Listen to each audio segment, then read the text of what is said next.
மாணவர்கள் எதுல வந்து பாத்தீங்கன்னா அதிகமா கான்சென்ட்ரேஷன் பண்ணணும் படிக்கும்போது அப்படின்னா, ஸ்கூல் படிக்கிறவங்களையும் சொல்றேன், காலேஜ் படிக்கிறவங்களையும் சொல்றேன். நிறைய விஷயத்துல கான்சென்ட்ரேஷன் பண்ணணும். பேசிக்கான விஷயம் இதுல நீங்க தெளிவாயிட்டீங்கன்னா எல்லாத்துலயுமே தெளிவாயிருவீங்க. நல்லா புரிஞ்சுக்கங்க. படிப்பு என்பது எதற்காக? படிப்பு என்பது அவசியம்தான். ஆனால் வாழ்க்கை கல்விதான் அனைத்திற்கும் மேலானது. மார்க்கெடு மார்க்கெடு படி, ரேங்க் எடு அப்படின்னு எத்தனை பேர் உங்களை டார்ச்சர் பண்ணாலும் நீங்க ஸ்ட்ராங்கா கான்ஃபிடென்ட்டா இருக்கணும்.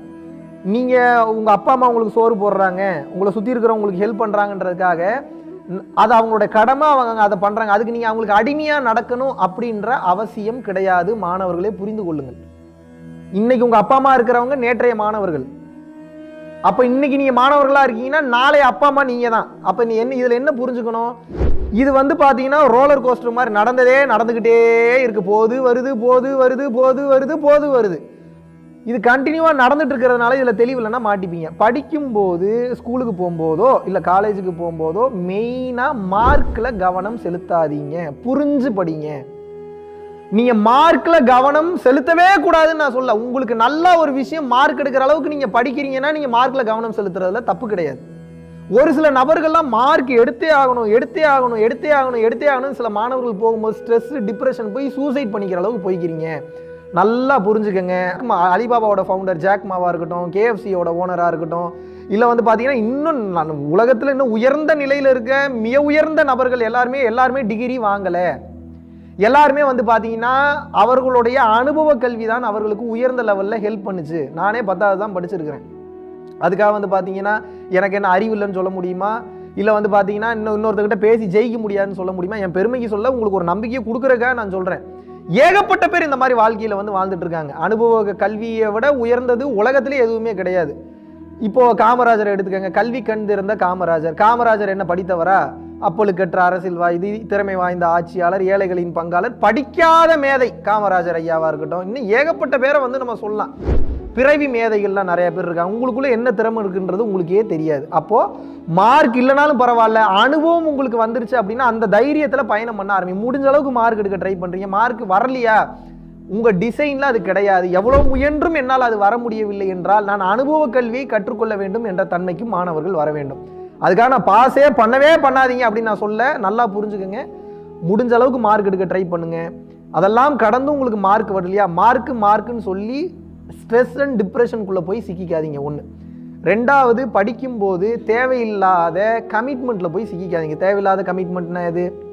காதல் பண்றேன், கல்யாணம் பண்ணிக்க போறேன். நான் கல்யாணம் காதலை பத்தி ஏகப்பட்ட வீடியோல நான் பேசியிருக்கேன். இங்க இருக்கிற வரைக்கும் உங்களுக்கு உங்க அப்பா அம்மாவோட கண்ட்ரோல்ல இருக்கீங்க. கார் கொண்டு போய் விடுறதுக்கு இருக்கும், இல்லை பைக் இருக்கும், இல்லை பஸ் இருக்கும். ஏதோ ஒன்று ஸ்கூலுக்கு போறீங்க, டைம் பாஸ் ஆகுது, வந்துடுறீங்க. படிப்பு முடிஞ்சு நீங்க வாழ்க்கைன்னு போயிட்டீங்கன்னா டோட்டலா எகைன்ஸ்டா நிற்கும். உங்களுக்கு நீங்களா ஓடணும், நீங்களா உழைக்கணும், வாழ்க்கைன்னா என்னன்னு தெரியாது, எவன் வருமானம் கொடுப்பான்னு தெரியாது. வேகமா கல்யாணம் வேற பண்ணிடுவீங்க படிக்கும் போது. அது அந்த உடல் சுகம் கொஞ்ச நாள் அனுபவிச்சு முடிக்கிற வரைக்கும் நல்லா இருக்கும். அனுபவிச்சு முடிச்சோடனே அந்த மனைவியும் ஒரு கட்டத்துக்கு மேல வேலைக்கு போன்னு சொல்லுவா. அப்ப நீங்க சம்பாதிக்கிறதுக்கு உண்டான நீங்க இப்போ ஒரு நல்ல ஒரு மாசம் ஒரு 15,000 25,000 ரூபாய் சம்பாதிக்கிறீங்கன்னா கூட அதுவும் பத்தாம போகும். ஒரு கட்டத்துக்கு மேல நிம்மதியற்ற தன்மைக்கு போவீங்க. அப்ப என்ன, கல்யாணம் மாணவர்கள் செய்து கொள்ளலாம், நான் வேண்டான்னு சொல்லல. ஆனா அது படிக்கும் போதே நான் சூஸ் பண்றேன், இவதான் அவதான்ற தன்மையில போய் சிக்கிக்காதீங்க. Let it happen. அது எப்ப நடக்குதோ அப்ப நடக்கட்டும். நீங்க வேண்டான்னு சொன்னாலும் உங்க வீட்டில் இருக்கிறவங்க டார்ச்சர் பண்ணி எப்படி உங்களை கல்யாணம் பண்ணி வைக்க தான் போறாங்க. நல்ல பக்குவத்தோடு நல்ல தன்மையோடு நீங்கள் இருக்கும்போது நீங்கள் வந்து தானாகவே நல்ல வாழ்க்கை துணை உங்களுக்கு அமையும். நீங்க அதை பத்தி யோசிக்கணுன்ற அவசியம் கிடையாது. பக்குவம் வந்துருச்சுன்ற பேர்ல சின்ன வயசுலயே எனக்கு இந்த பார்ட்னர் போதும், அந்த பார்ட்னர் போதும், இந்த பொண்ணு எனக்கு பிடிச்சிருக்கு, இதெல்லாம் இன்ஃபாக்சுவேஷன். இதெல்லாம் வந்து காதலே கிடையாது. உண்மையான காதல் என்பது கொடுக்கும் தன்மையில இருக்கு.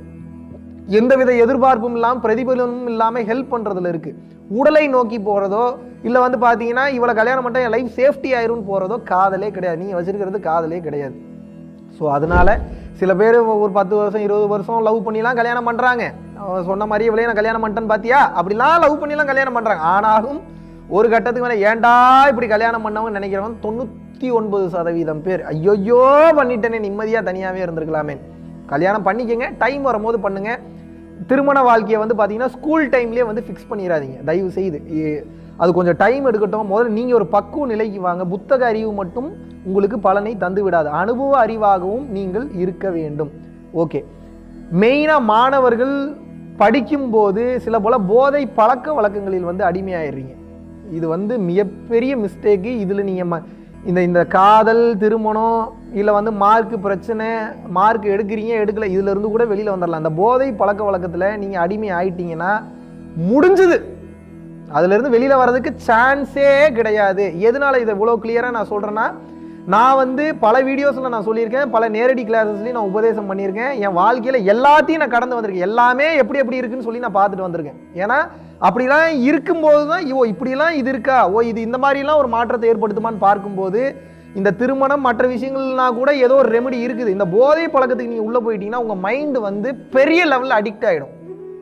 அதுலேருந்து எப்படி வெளியில் வரதுன்றதே உங்களுக்கு தெரியாது. சின்ன சின்ன மன வருத்தங்கள்லேருந்தே உங்களால் வெளியில் வர முடியலன்னா, போதை பழக்க வழக்கங்களுக்கு நீங்கள் அடிமையாகும் போது முழுதுமாக சிக்கிக்கொள்வீர்கள். அது இல்லாமல் என்னால் வாழவே முடியாதுன்ற தன்மைக்கு போயிடுவீங்க. கான்சியஸ்னஸ் வேலை செய்யாது, இறைத்தன்மைக்கும் போக முடியாது, உயிர் போகிறத தவிர வேறு வாய்ப்பே கிடையாது. ஸோ அதனால அந்த மாதிரியான சூழ்நிலையில் யாராவது டார்ச்சர் பண்ணுறாங்க, இல்லை சுற்றி இருக்கிறவங்க போதை பழக்க வழக்கத்துக்கு அடிமையாகிறாங்கன்னா ரொம்ப கவனமாக இருக்கணும். முடிஞ்சால் அவங்க வீட்டில், உங்களோட ஃப்ரெண்டு அந்த மாதிரியான பழக்கத்தில் இருக்கிறான்னா அவங்க வீட்டில் சொல்லிடுங்க. அதெல்லாம் தப்பே கிடையாது. நீங்கள் இதை சொல்லனா தான் பெரிய பிரச்சனைக்கு அவன் ஆளாவான். உண்மையாகவே அவன் நல்லா இருக்கும்னா ஒன்று அவங்களோட கார்டியன் கிட்ட சொல்லிடுங்க, இல்லை அவங்க அப்பா அம்மாட்ட சொல்லிடுங்க. இது போட்டு கொடுக்கறது கிடையாது. இல்லைனா அவன் வாழ்க்கை நாசமாக போயிடும். உங்கள் நண்பனோட வாழ்க்கை வீணாக போகிறதுக்கு, தரிசாக போகிறதுக்கு நீங்களே காரணமாக இருக்கீங்கன்னு அர்த்தம். ஒருவேளை அவன் சொல்கிற தன்மையிலாம் இல்லை அப்படின்னா, அப்பா அம்மா சொன்னால் கேட்குற தன்மையில் இல்லைன்னா யார் சொன்னால் கேட்பானோ அங்கே சொல்லி நீங்கள் புரிய வைங்க. மெயினாக அடுத்தவனை திருத்துறதுக்கு முன்னாடி முதல்ல நீங்கள் தெரிஞ்சிருங்க. இந்த தன்மையில் போய் நீங்கள் சிக்கிக்கொள்ளாதீர்கள். இந்த தன்மையில் நீங்கள் போய் சிக்கிக்கொள்ளும் போது அதிலிருந்து வெளியே வருவதற்கு வாய்ப்பே கிடையாது. இதில் நீங்கள் கிளியராக இருக்கீங்க, இதில் ஓரளவுக்கு தெளிவு பெற்றுட்டீங்கன்னாவே அனுபவ கல்வி உங்களுக்கு கிடைச்சிரும். அனுபவ கல்வின்றது என்ன? உலகத்தை பற்றிய கல்வி. உலகத்துக்கு பற்றி பாருங்கள், ஏகப்பட்ட பேர் பார்க்குற காலேஜ் முடித்த பையனை ஒரு பஸ் ஏறி இங்கேருந்து இந்த ரூட்டுக்கு போடானா போக மாட்டான். பயமாக இருக்குது. எந்த ரூட்டு, எப்படி பஸ் ஏறுறது, என்னை பஸ்ஸில் யாராவது என்ன பண்ணிட்டாங்கன்னா என்ன பண்ணுறதுன்னு யோசிச்சுட்டு இருக்கான். ஏகப்பட்ட பேரை பார்த்துருக்கேன். இந்த மாதிரி தனியாக அனுப்ப மாட்டுறாங்க. கல்யாணம் பண்ணால் வந்து பார்த்தீங்க அப்படின்னா அம்மா அப்பா கண்ட்ரோல்லே இருக்கக்கூடிய பல கணவனுங்களை நான் பார்த்துருக்கேன். அம்மா அப்பா சொல்கிறத படி தான் கேட்கக்கூடிய பல பேர். இதெல்லாம் என்ன இண்டிபெண்ட்டான வாழ்வு? உங்கள் அப்பா அம்மா கடைசி வரைக்கும் உங்களோட கூட வர முடியும். முதல்ல அப்பா அம்மாவை சொல்லணும். அவங்கள உதச்சா சரியாயிரும். பையனை கண்ட்ரோல் எடுக்கணும்னு நினைக்கிறீங்க. எப்படி வாழ்க்கை ஃபுல்லாக கண்ட்ரோல் எடுத்துட முடியுமா? எப்படி அவன் வாழ்க்கையை எப்படி வாழுவான்? அவன் போட்டிருக்க சட்டையிலேருந்து, போட்டிருக்க பேண்ட்லேருந்து இதெல்லாம் கடந்து அவன் வாழ்க்கையை நான் தான் தீர்மானிப்பேன். அவன் பிஸ்னஸ் நீங்கள் அமைச்சு கொடுக்குறீங்கன்னா பிஸ்னஸ் அமைச்சு கொடுத்துட்டு நீங்கள் ஒரு கைடாக இருங்க, ஒரு கார்டியனாக இருங்க. அதை விட்டுட்டு அவனோட பிஸ்னஸில், வரவு செலவில் எல்லாத்துலேயும் நீங்கள் தலையிடுற மாதிரி இருந்தால் இதுக்கு எதுக்கு அவன் வாழ்க்கையை வாழணும்? அவன் வாழ்க்கையை நீங்களே சேர்ந்து வாழ்ந்துட்டு போயிட வேண்டியதானே. அவனுக்கு எதுக்கு தனி பொண்டாட்டி, அவனுக்கு எதுக்கு தனியாக குழந்தைங்க, அவனுக்கு எதுக்கு தனியாக வீடு, தனியாக பெட்ரூமு? தயவு செஞ்சு புரிஞ்சுக்கங்க. அப்பா அம்மாவா இருக்கீங்களா, நீங்கள் கோடீஸ்வரனாக இருங்க, எவ்வளோ பெரிய மல்டி பில்லியனராக இருங்க, ட்ரில்லியனராக இருங்க, எனக்கு அது அவசியமே கிடையாது. உங்கள் வாழ்க்கையை நீங்கள் வாழ்ந்து முடிச்சிட்டீங்க, வாழ்ந்துட்டுருங்க. அதுபோல் இன்னொரு குழந்தை இருக்குது, உங்கள் பையன் இருக்கான், இல்லை உங்கள் பொண்ணு இருக்குன்னா அது அவங்களுக்கு உண்டான வாழ்க்கை. உங்கள் வேலை என்ன கண்டுக்காம ஒரு உபதேசம் பண்ணுங்கள், ஹெல்ப் பண்ணுங்கள், சப்போர்ட் பண்ணுங்கள். ஆனால் முதல்ல அதுக்கு நீங்கள் தகுதியான்னு பார்த்துட்டு சப்போர்ட் பண்ணுங்கள்.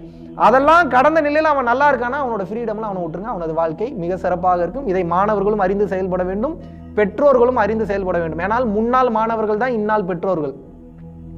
இந்நாள் பெற்றோர்கள் நாளைய கிழவன் கிழவிகள்.